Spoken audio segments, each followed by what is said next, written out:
Sveiki draugai, parodysiu kaip man pavyko atnaujinti laikrodį, kurio vertė yra net 250 eurų. What? Bro, what are you talking about, man? Reikės žirklių, metalinio, tokio kaip ir prispaudėjo, metro, štai tokios specialios adatos ir plastikinių saktelių. Plastikinė saktelė, nes laikrodis yra karinis. Svarbiausia yra parašiutinė virvė, galam užlydyti, štai toks šieptuvėlis.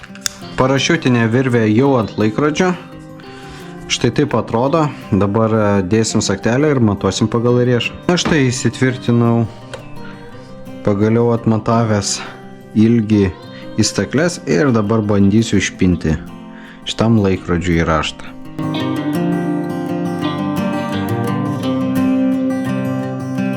Later. Viskas, apyrankė pagaminta.